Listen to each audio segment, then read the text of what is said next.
Hi, everyone. Good evening. Welcome to the Yale ISM. I'm Evan Graves, and really happy you could join us for the opening of our new exhibition, uYAKu, Sonido Líquido. So this exhibition is going to be open here until March 5th, and it's somewhat doubling as both an exhibition and an ISM Fellows event. I'm going to introduce the main curator for the event, Dr. Felipe Ledesma Nunez, in a minute, who is the ISM Fellow here, and also put on this wonderful exhibition. So there's a lot of very interesting interactive features to the exhibition. You might have heard and seen some of them in the front and the back. I think we're going to get a little demo as we go along. I also wanted to mention there are some QR codes you'll find scattered throughout, and those will bring you to an online catalog for the exhibition. And they'll also bring you to our Smartify platform where you can see a lot of the objects that are part of the exhibition here and learn more about them as well. So there's so many people to thank. I'm going to start off with Katya Vetrov, who just came in the back. I'm embarrassed her. She helped bring this really esteemed panel here. It's going to speak tonight and tell us more about the exhibition. And also, we have to thank Anesu Nyamapingiza, who's hiding somewhere. There, right in front of me. Aside from our curator, I don't think anyone worked as hard as Anesu to bring this all together. So we're really grateful. So let's give those two a big round of applause.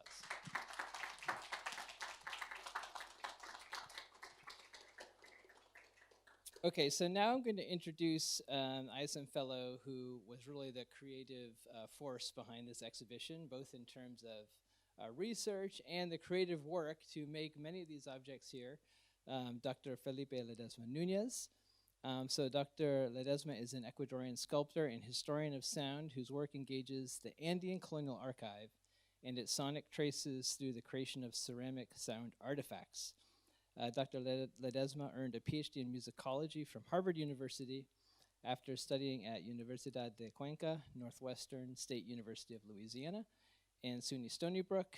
Dr. Ledesma's work has been supported by Harvard Horizons, Dumbarton Oaks, and the Society for American Music.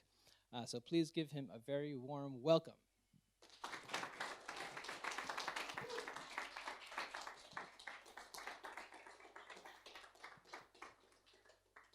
Thank you, everyone. It's a pleasure to have you all here. Can you all hear me? Sounds good. All right, so first of all, thank you so much to the ISM. This would be impossible with all the support, the logistical, all the so much work. And as to Katya, you've done so much. Thank you so much for putting this together. Wouldn't have happened without you. And yeah, I'm very excited. We have a very nice lineup. We have Tom Cummins here, Soledad Chango. My parents are here, yeah. Samuel, yeah. Yeah. I see Samuel in the back. Yeah, Samuel is one of the artists. He has 7 pieces exposed on the exhibition. So yeah, what's going to happen tonight, Samuel is going to open us up with a little sound offering. Then Tom will give some words, and then Soledad will speak. I asked them to be, this can be bilingual, because a lot of people in the audience I know speak Spanish. My parents only speak Spanish, Samuel as well. So we will be switching between Spanish and English. Be patient with that, I appreciate it. Yeah, Evan mentioned some interactive features. If you see the chimneys, there are some amazing steel installations by Ellis Berwick right here. A London-based artist, DIY extraordinaire. You'll see what amazing work he has done here. A round of applause for Ellis, please.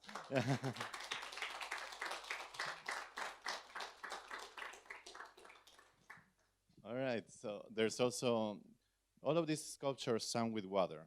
I haven't put water in all of them because many reasons, but the ones in the back right there on the top shelf, those do have water. If you want to touch them, play them, you can do that.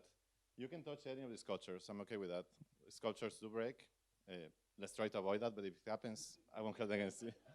Yeah, feel free to take them and touch them. Like there's very different to like have that tactile feeling with the sculpture than what it is to just see it. All right, and I think if there are any, I'm gonna invite Tom Cummins, Soledad, to please come join us here on the stage. And also, Evan, if you can call this. Yeah. I'm going to show you. This is one of the pieces on the exhibition. I'll show you a little bit of how it works. So it's a ceramic vessel. It's full with water. And here.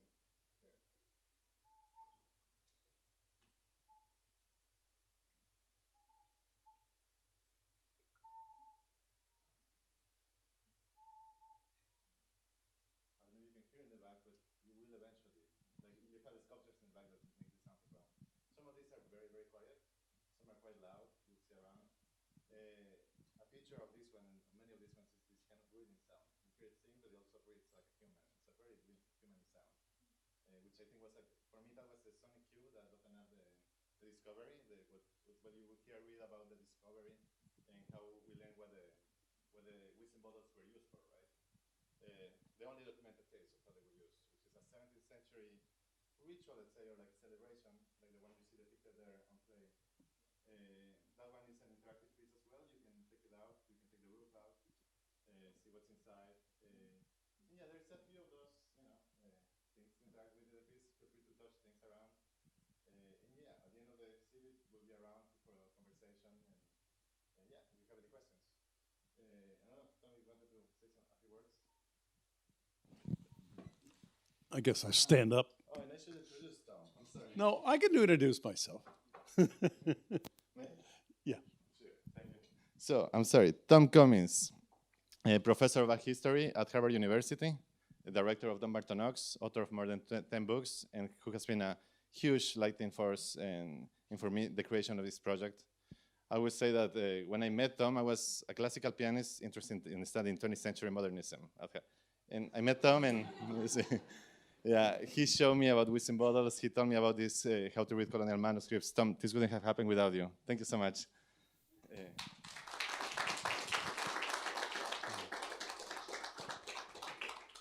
So it's my fault, and I'm so proud to see somebody just take on a class and make it their own, and to actually do multiple intellectual projects to bring this all together. And what I mean by that is that Felipe delved into the archives to find the information that is the basis of this exhibition, to learn Quechua, to put that Quechua together, to understand lost music, the Quechua that you will see up there that comes out of the archive. And then, just because he is so talented, to learn how to make the vessel that he found in the archive. And that is the genesis of the vessels that are here. That means becoming a ceramicist. I say this because these are not easy things to make. It's one thing to make a ceramic vessel, certain kinds of properties it has to have, etc. But in addition to that, you have to make it so that the sound chamber actually works. And that is the hardest part. And it takes dedication, talent, and it also takes a kind of archival knowledge that is archaeological. That is, going out, actually digging the clay, cleaning the clay, understanding the processes that go into making an object. And why is that important? Because these are not static objects, as you just heard. They are objects that create sound. And creating sound is something that we are familiar with, but it's not part of who we are in terms of what the object is. These objects become animated through that sound. They become part of the world that you are living in as one of your compatriots. It's a very spiritual world that includes what we see as subject-object, it's subject-subject relationships. And water and liquid itself is part of that experience. And what I mean by that, and that's what the title here is about, water, uYAKu, which is Quechua for water. Water is just one element in a Platonic sense of the universal of liquid that courses through the world. It courses with a kind of cosmic energy that moves, and it's not just water, it's rain, it's water, it's rock, because stone is liquid within Quechua. And they are seen as, and if you ever to read Arguedas, one of the great writers of the 20th century, he describes that. But it's also blood, it's urine, it's mother's milk. All of these are instances of this cosmic force that we live. And when you put water or whatever we put into these vessels, which could be very much a corn beer, which is really the substance of interaction with the cosmos. You spill it with these bottles, and that's what they were putting in. When you pour that out, you pour it into the river. And when you pour it into the river, you are connecting with a cycle of energy that goes down the river, through the river, into the Mamacocha, the ocean, into the clouds, into what is the Milky Way. And we've seen the Milky Way, but if you're ever in the Andes, the Milky Way is the most magnificent set of lights you've ever seen. And out of that comes all of the world that you see here. That is the animals, when it rains, etc. And that's called Hispanai, which is, if you translate literally, means to urinate. But it's really liquid. It's mother's milk, it's water, it's all of that energy that is circulating continuously. And so when you see these vessels as they move back and forth in that liquid that produces sound, it's not just a sound chamber. There is an activity, an activation of all of the things that keep us alive, keep us integrated as a community, as a cosmic world of circulation. And so these are not inanimate objects. They are to us, but to those who actually activate them and use them, it is a set of objects that are central to who we are. And I will say that these begin very early in Ecuador. The first, I think, whistling pots that I know that are very successful are about 1000 BC. They then are moved down into Peru. They exist up until, and well, they still exist, but they are still being used, as Felipe has discovered, in indigenous Andean Quechua-speaking communities that then are subject to not the Inquisition, because Indians weren't subject to the Inquisition, but ecclesiastical courts where this is seen, of course, as idolatry. But people still today, because I've seen it, not these, but other kinds of vessels, take them to the river at certain times of the year, depending upon whether it's cosecha, the harvest, or planting season, and pour them into the rivers. So these are beautifully made objects that have taken a lot of work to learn how to do this, because I tried this myself and I was not as successful. So the exhibition here, I think of anything about sacred music and sound, these are really well situated in what this community is really interested in. So Felipe, congratulations, and it's really something to see and to see it realized. So thank you.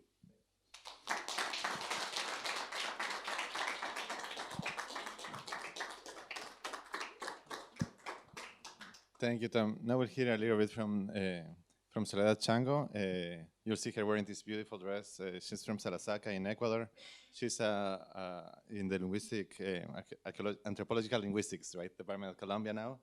And yeah, as you see, right here you'll see to the left there's a drawing of basically the findings. There was a lot of descriptions of what the garments this ceramic was wearing, right? So I gave that information to a visual artist, and she drew that drawing you see there. And right here, that sculpture was made by a person from the Salasaca community from where Sole is, and that's how she imagined the ceramic was dressed. So I'm passing it to Sole. We'll hear from her, and later from Samuel. Okay. Hello. I feel like Koya warmi now. That's an honor. Imanaja tu kiunan kikinguna shu sumag na paida charipaichi Yupaychani kay rimanakuy pushamashkamunta shinalladik mana rikallashaydik ninkapak munani kay kinipiak runakunaqa ashpapi kashkamanta kushilla kani y paykunaqa ashpapi kashkamanta imashina kaymushamashkata yuyarina kanchik. Chaymanta yupaychani Felipe shinalladik yachachik Cummins kikindash Samuel sumakmi kan kikinkunan rimarina. Hi everybody.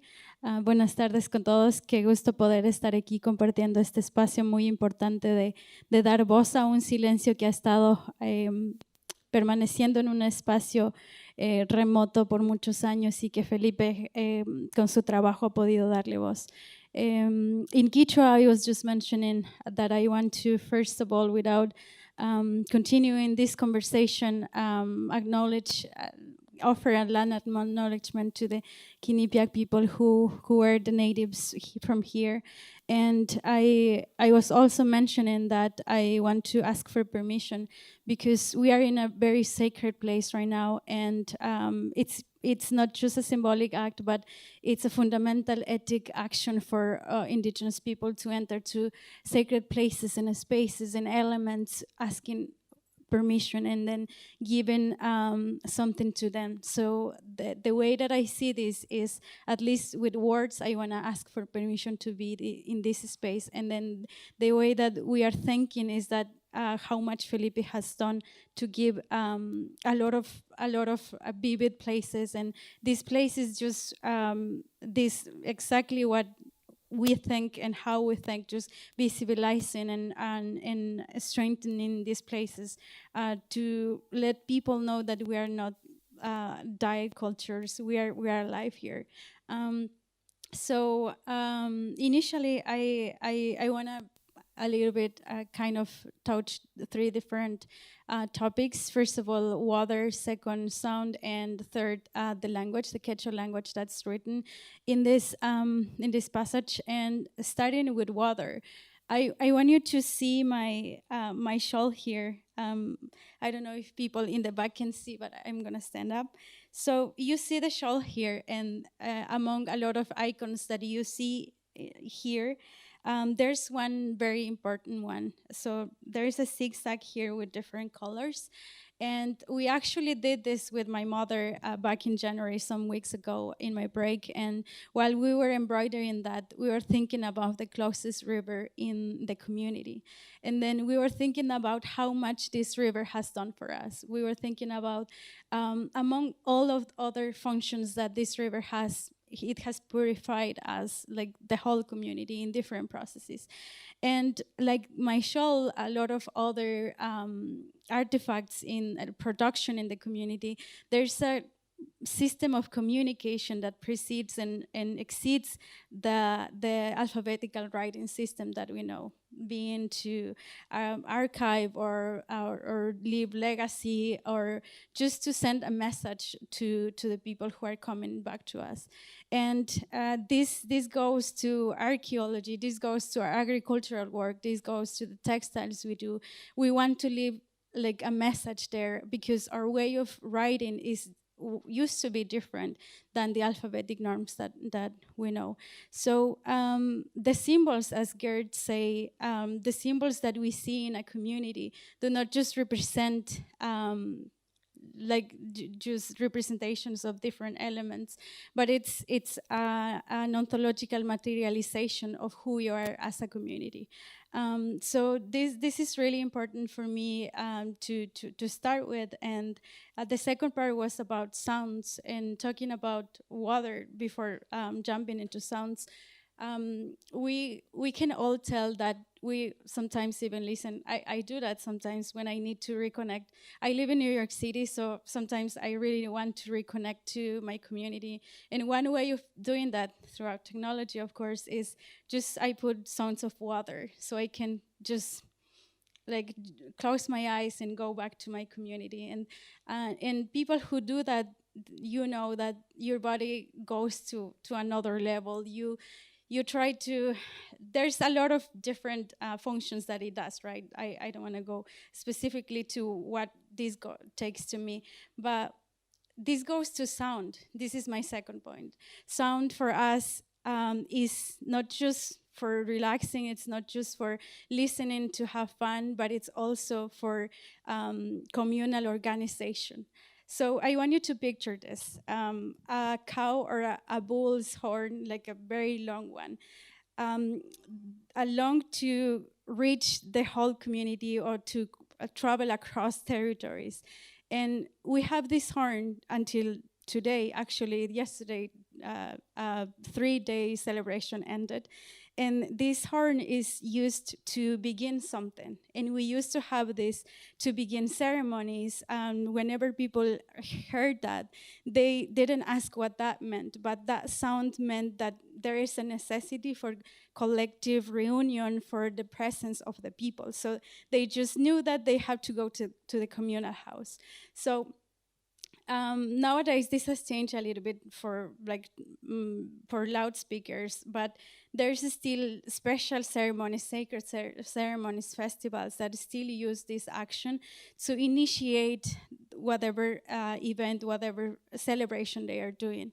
And in this part, I want to thank Felipe because he has not just used Western norms to analyze music, but you have used, you have gone like very deep into analyzing like beyond that, and analyzing like more of not just structural or linear analysis of the sounds in your project, but also like a hydrological way of analyzing that, because we didn't have any of these norms, right? We used to just go with the flow of the water. We just to go with the embracing of the different elements that we have here, and then that used to be our sound and our way of like recognizing and going like along with the sound. So I think that was really, really cool to see.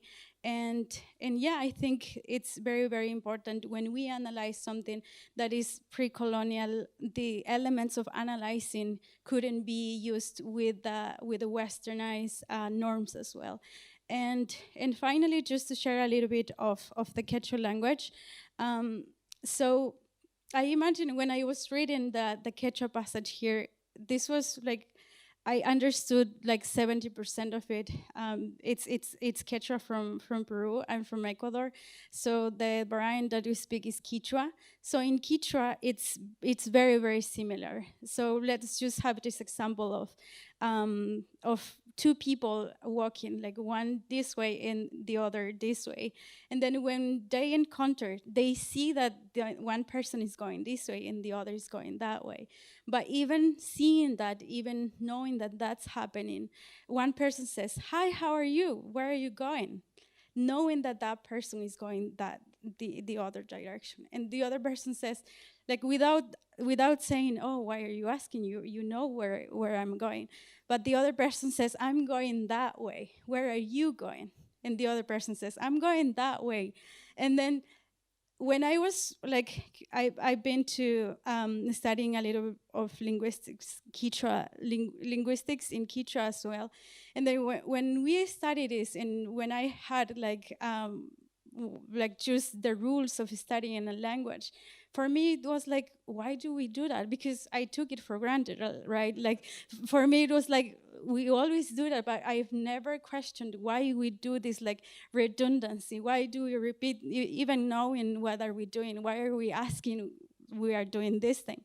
And then, so here goes Felipe's analysis of there's like a lot of redundancy, there's a lot of like just repetition, and then I can understand that from the point of there's some warmth there. There's people are just kind of warming up the conversation. People are just kind of seeing like the eyes of the other person. They are just perceiving what, like nowadays we call it the vibes of the other person. It's just like knowing, like, because we it's not just language for efficiency, it's for relation. We want to see like how the other person connects with me before we get into a big conversation.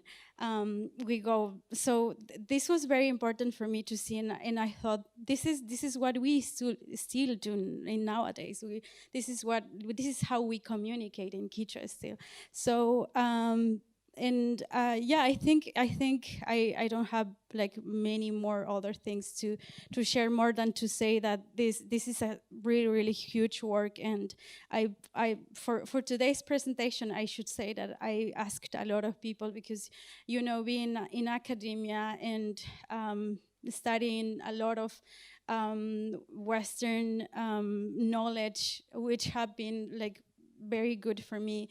I don't sometimes want to just miss myself there and then forget my community and just to disconnect from my community. And I'm constantly asking my people, how do I do that? How do I bring this knowledge so the community doesn't feel that I'm taking something from them, and I'm doing this with respect for my community. And then they just said, I wish I know how people are doing our work. I wish I know like what they are doing, because there's language barrier as well. And the only message the average message that I got as well was, we just want to know what you guys are doing up there. We don't know what's going on. We don't know what you the researchers take and then go there, and then what do they do with that? Like, we want to know what's going on in our community. So this is the message that I leave. If you are in research, communities want to know what you are doing, and they want to see what are the results. They want the language barrier not to be a barrier. They want to sit down with you and to talk to you and just to see what's going on there. So that would be really cool. And thank you so much, Felipe, for this invitation. Thanks to all of you.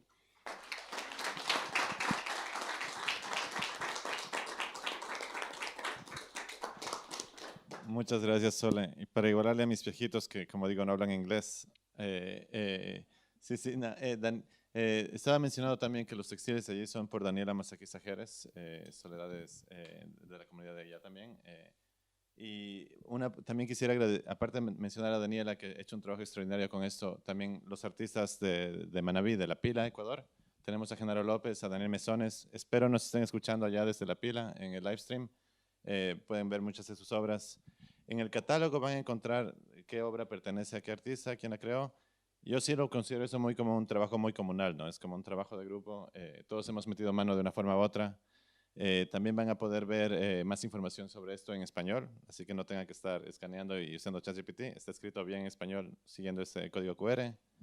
Y sí, pues, para lanzar ya oficialmente la exposición, le voy a pedir a Samuel al ratito que toque un poco para que nos lance. Y a ver, pero despacito, sí. sí. All right, so I was just saying, before we officially launch the exhibition, I was thinking maybe we can have a couple of questions. Also encourage you to check the catalog, for which I have to thank Mariana Rosier, Ignacio Ponce. They've done an amazing job with the catalog. You will see more information about the pieces. You'll see more information about the artists, the biographies. I don't know if I've forgotten anyone. And yeah, maybe we can start with a couple of very brief questions before we hear Samuel. Is there one of the artists who actually made these or makes them right here with us? Yeah, I'm sorry, I just realized I said that in Spanish and not in English. Right, so we have 4 featured artists here, right? Yeah. One of them is Samuel. You'll see 7 pieces by him here. Okay. Samuel Tejeda. We have about half the pieces are mine, and the other pieces are from 2 artists in Ecuador, in Manabí, La Pila. They are Genaro López and Daniel Mesones. You will see their works, like which work corresponds to whom, if you follow the catalog, all right? Okay, and I watched the video very closely. Yeah, you can see them. Nah, thank you. Anyone else? Yeah, Joseph. I just want to ask you how you all chose the colors that you use and the glazes, because so many of the pieces have contrasting colors on them, as opposed to being uniform. Yeah. Ok, Samuel, ¿quieres responder eso? Está preguntando que cómo se hicieron los colores y cómo se escogieron los colores y qué sé yo. ¿Cómo se escogieron? Sí, debe que algunas que están con Smart, otras no sé. Ok, bueno, los colores, nosotros, bueno, comúnmente se les llaman engobes. En nuestro taller le llamamos tierras coloreadas, ¿sí? ¿Cómo hacemos esas tierras? Tomamos el barro como un lienzo. El barro puede ser rojizo, blanco, café, y a partir de ahí vamos mezclando óxidos para hacerlos rojos, cafés, blancos, negros. ¿Cómo se escogen? Hay colores, digamos, tradicionales de la cerámica, que vienen siendo rojos en diferentes tonos, que viene siendo el hierro, los cafés claros y el negro. Lo que yo elegí en algunas piezas que ya realicé es hacer, por ejemplo, diferentes tonos de cafés para poder contrastar más y no se llenara tanto de un solo o dos, tres colores. Entonces, es la manera en que al menos yo elegí. Algunas piezas en rojos y cafés tradicionales con línea negra o negras, y después lo que hice fue variar un poco el tono de café y tonos en rojo, respetando, digamos, la tradición.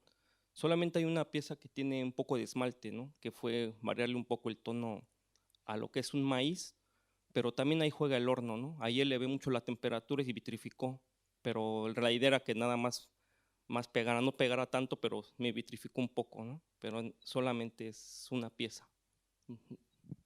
Yeah, well, he said he's following basically traditional color styles, reds, whites. There was a lot he said, but only one piece has glazing. You had mentioned glazing. Only one piece has glazing. Want to highlight the corn, the maize figure, and the rest is slip. Thank you. Thank you. These words are difficult to translate. Yeah, I know. Yeah. Some of them look burnished too. I saw the young man using a stone to burnish them. Right. So, for example, That's how you get the smooth. correct. So that one, yeah, we right there. That one I did myself.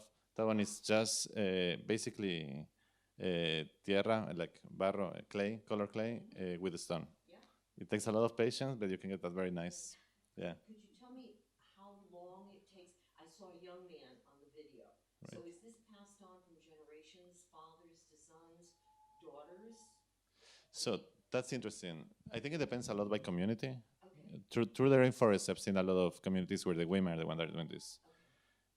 In La Pila, there's women, very few. There was two that I know of, and one died during the pandemic.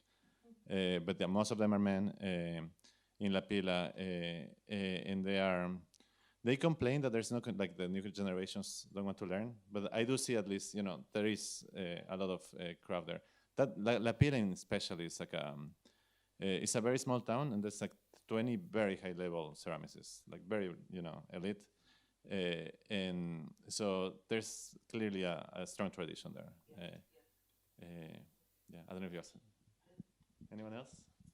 Let me just add, just about the color is that these colors, as he said, it depends upon the clay and the amount of iron oxide in them, etc., that gives them the different tones. And what's really wonderful is that these are very close to pre-Columbian ceramics that go for the chorera, the hamacuaque, and the manteño.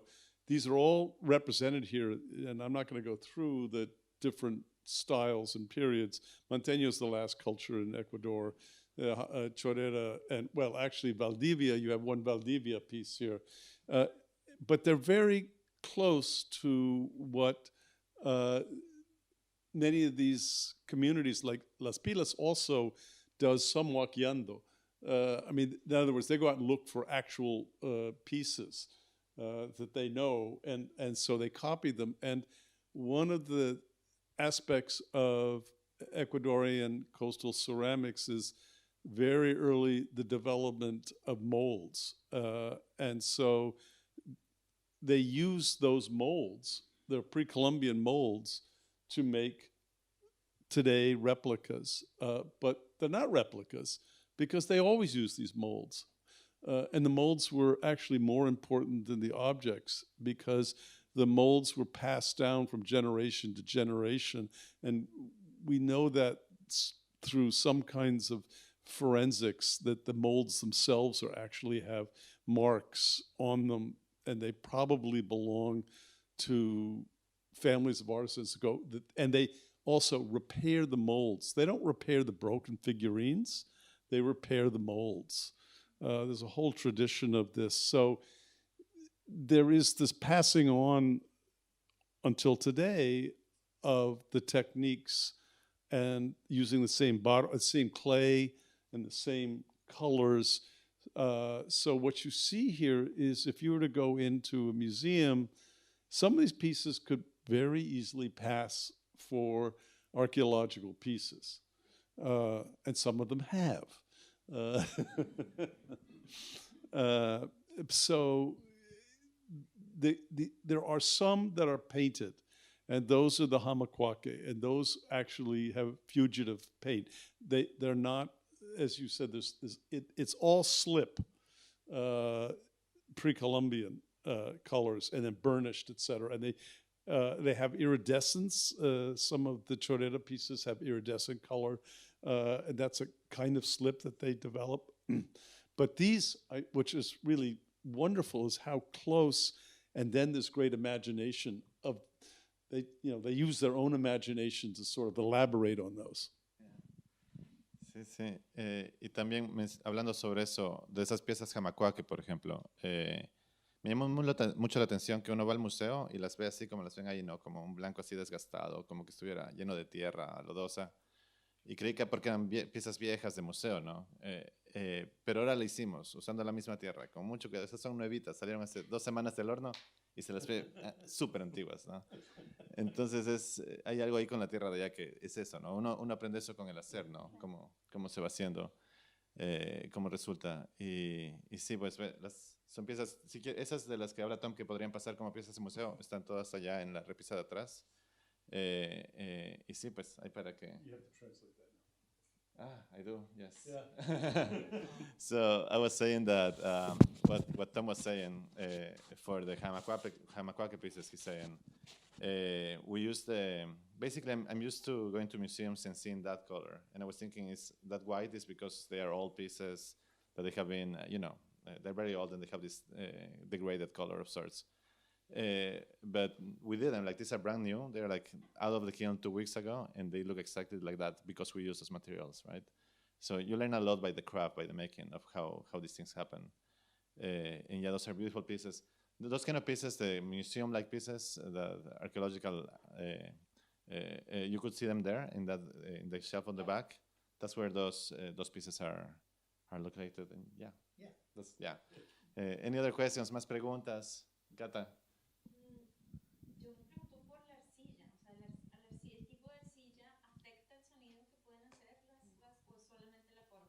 I'm asking about the types of clay, whether that affects the sound that these pots can make, or whether it's just the shape. Sí, Samuel, yo creo que esa pregunta sí te queda bien. Sí puede, si se hace la medición exacta, y eso, sí se puede afectar, pero también tiene que ir de la mano del horno, ¿sí? Hay que hacer esa parte. O sea, por ejemplo, si yo hago con una arcilla que me va a resultar como muy ligera, a la hora del horno, si yo elevo mucho, la cierro. Cambia ahí sí me puede afectar más mi sonido, ¿sí? Porque si yo elevo mi temperatura, ese milímetro que me va a disminuir me puede matar el sonido, ¿sí? Pero sí hay mucha variación, hay mucho estudio que se puede hacer, sobre todo si se hace muy, muy precisa la investigación. Sí. I actually would like you to translate. I'm so sorry. Oh my goodness. Can someone I can just wait. Yes, please, Gata. My brain is fried.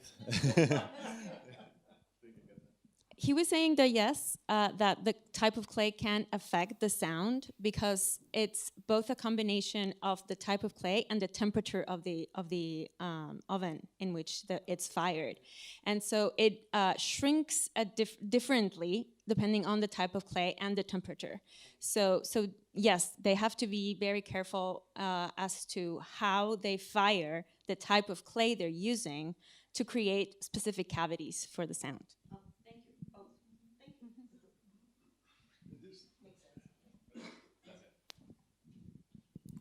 That's a great question and a great answer. And archaeologically now, I would love to test hamakwake and tumaka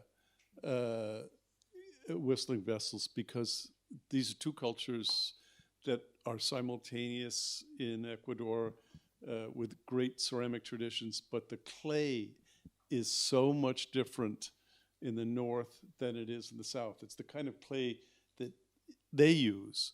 And the tumaco or la tolita, it's the same word. It depends whether you're in Colombia or in Ecuador. That clay is much more granular. You can just feel it. I mean, so somebody asked me, how can you tell? It's not the iconography, it's actually the clay. So I just was wondering if what kind of sound differences that you might encounter in that archaeological material. ¿Me entiendes? Un poco. Es que La arcilla es diferente de México. No, la tolita, que es mucho más arena. O sea, da otro sonido con el Sí. de Jamacuaque. Sí. ¿Sí? Sí. No. Ya. Bueno, lo que entiendo es una arcilla más gruesa Sí. a una arcilla más fina. Esa porosidad te va a dar otro sonido. Que ahora también, digamos, como le llama el arqueólogo, los desengrasantes que se usaban antes, que por ejemplo pueden ser conchas o elementos orgánicos que en la horneada se van a ir, te van a provocar orificios en la arcilla y se va a hacer ligerísima. Y eso también te va a dar otra resonancia, como digo yo, siempre de la mano de la temperatura.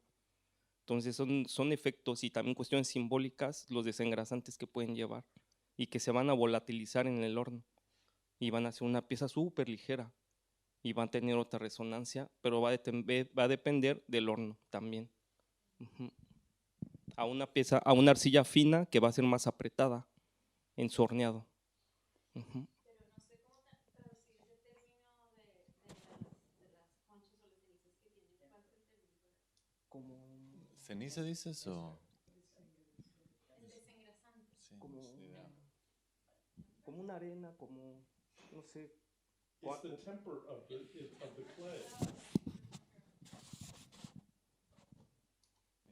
Y comentando lo que decías tú, Tom, también, muy interesante. Por ejemplo, yo estaba trabajando en la pila en dos estudios, entre Daniel Mesones y con Genaro López.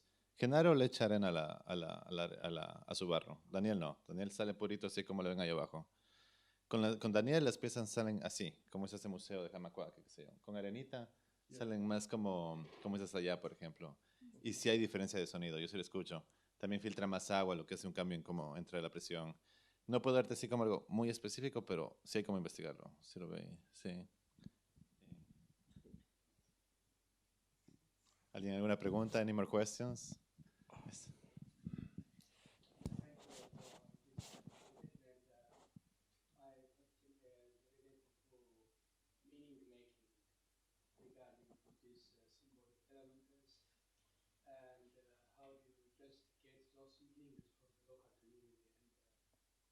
Research-wise, maybe you have to follow ethnographic research or I don't know. So I need that clarification. How do you get those meanings from the local community, and who are the main source of those information? Yeah, the main source of meaning is the piece. You look at it, whatever meaning it has for you, that's a good source of meaning. What meaning I have for it as well. I do this mostly as I see it more as an inner exploration, more like an introspective approach to what it, the meaning is something. I found this, you'll see here like this archaeological discovery. Trying to make sense of that. I couldn't think of it outside with paper. I was thinking about symbols, like what does that mean? What does it stand for? No, I couldn't think like that. That made sense only when I was thinking that, when I realized that there's that this is not symbolic. It's presence. It's pure presence. That's not a symbol for some old it's the ancestor herself. Speaking through water. Like water is this liquid that circulates between the realms of the living and the dead. Those are not the right words, but this is constant cycle between constant rebirth cycle. If you get water, to gather water is to gather in a way ancestral flow. You give it the clay technology that gives it a presence, that gives the dead, the gone, a presence, a sounding presence. You only realize that by the making through the clay. I'm getting very abstract right now, but I'm sorry.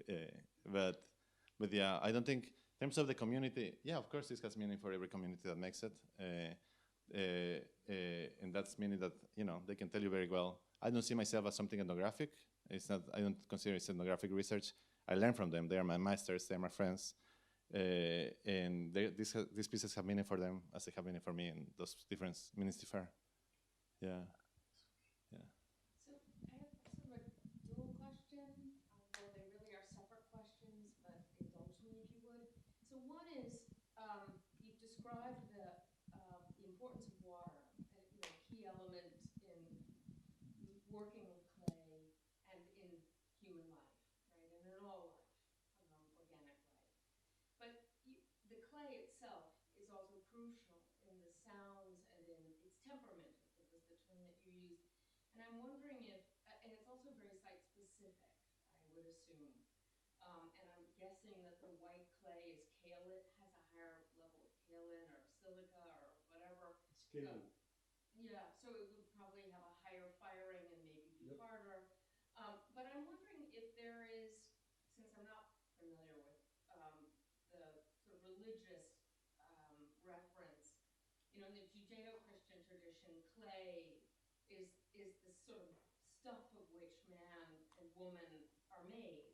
It is this kind of elemental form from which all life, if we look at certain renderings of Genesis, is that true as well? Is clay sacred in the way that water is sacred, or is it simply the medium for waters as the sacred element in this production? Yeah.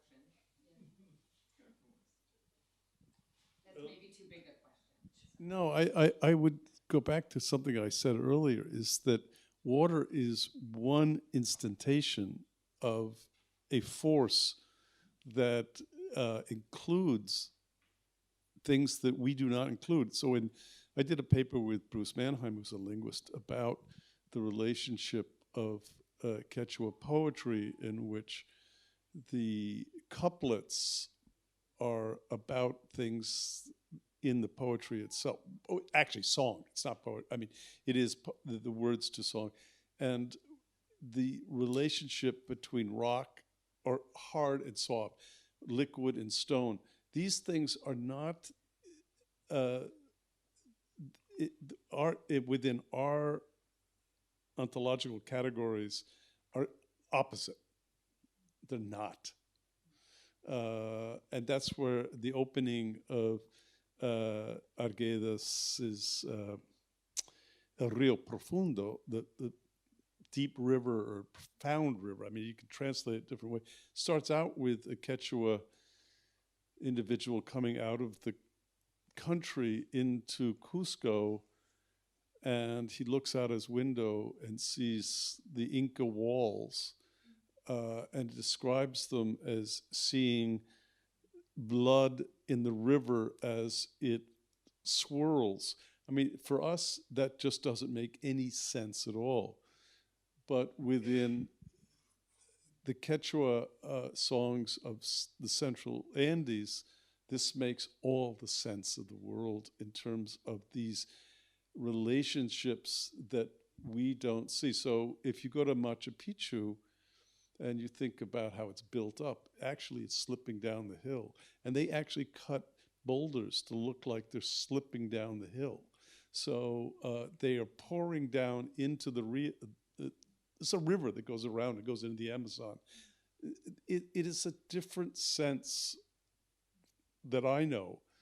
And you ask about how I know this, you talk to people, you listen to not just the words, but the relationships and the syntax and those kinds of things that you were just talking about. And, yes, I'm prepared from a Western epistemology to analyze those in those ways, or work with somebody who does, but then you step back from that. And how does this actually mean to people? And how do you see things and live differently? And it's about living differently than what we are used to in terms of radical individualism, things like that, that are just non-existent. I mean, this piece right here about the wasi, the house, is about finishing it. It's about putting the roof on it. That's a collective activity. That is something, and we were just talking about, you sing as you do that. It's not, you know, an individual, and it's the completion of something. I mean, to move out of this is very hard for students if you talk to them in the United States. They can't at first grasp that sense of disintegration of self into something more. And so in Quechua, you know, you have the word I, noka, nogaiku, nogan. That is, you go me or I, you and I, but not you guys, you and I, but not you. And it's always inclusive and exclusive, and you continually move in and out. But the idea of somebody being an individual is not a great category of being. And so to be poor is to be an orphan. That means you're outside of the community, you're outside of society. It's radically different. I mean, you know better than I do. I can use this one. Yeah. Yeah, I think I can't add like a lot of things there, because you said like the sense of the collectivity that we practice. Everything is collective in the community. We do things like in group. Let's see, like the example that Professor Cummins was mentioning about the Wasifichai. We still do that. I also want to remind us that these things are still alive in the communities. This is not just the past, but whenever somebody finishes a house, we go there. We know that like the sounds, and then we go there. Somebody has finished that house, let's go there. And then we take some food there. We go with our brooms so we can also clean after everything has finished and everything, because that house, like, of course, is for that family so they can sleep there and so. But we know that our children in the community, for example, we take care of them, like all of us take care of them. You see children in the streets, and they adults feel like they are their parents too. So there's that collective caring, the collective way of seeing things.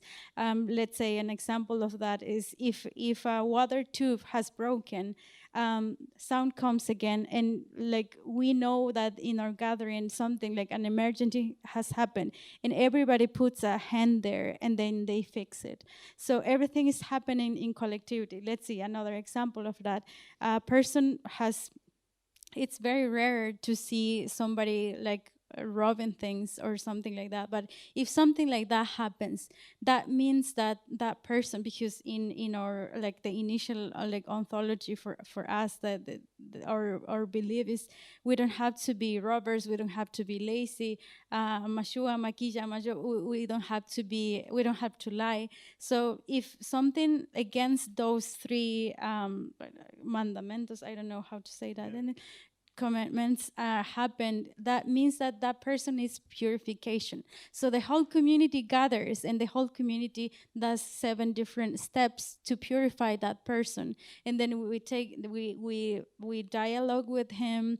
We take him to like herbs, natural herbs that are for purification as well. We clean, like we pass that in the whole body as well. We take him to the river to purify as well. We do all of this in group because we take care of all of us in the community. So there's collective action happening there, and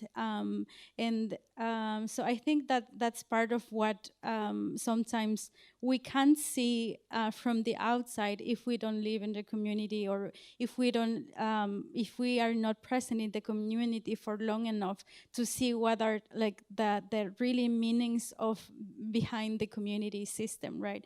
So I think that was part of the collective term that I wanted to mention, and also about the Quechua system, about like not the Quechua being developed as to speak for collective as well.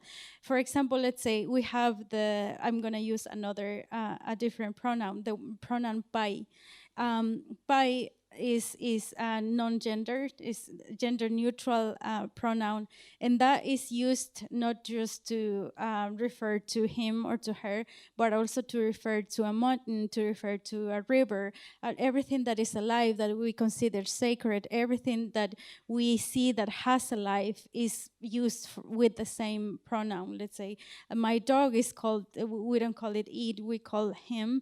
The mountain closest to me is called, we refer to him as him. So like there's my Quechua coming there.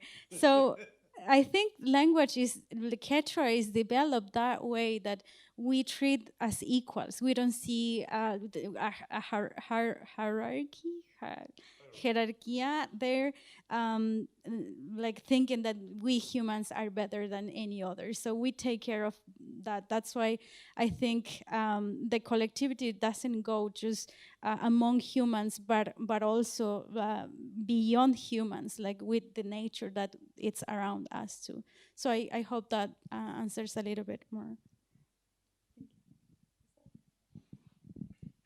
Anyone else? All right. Entonces, to close, I asked Samuel he's going to open up. Alejandra I was looking for you. Alejandra is the unofficial curator of this exhibition. She's uncredited, but she's done so much work. Thank you, Alejandra. Yeah, I'm sorry. Yeah. So, to officially start the exhibition, Samuel, no sé si te molestaría para oficialmente lanzar la expo, si quisieras hacer una ofrenda sonora o algo así, como habías mencionado. También están ya activados los sistemas. Si quieres inaugurarlos, se puede. ¿Sí? Y sí, entonces vamos a escuchar a Samuel.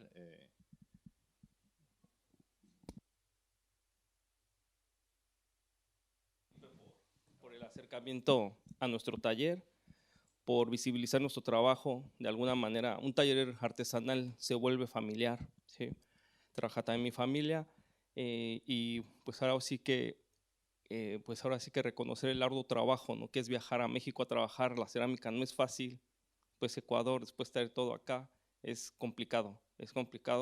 Y bueno, agradecer también al instituto hacer posible que estemos aquí en persona.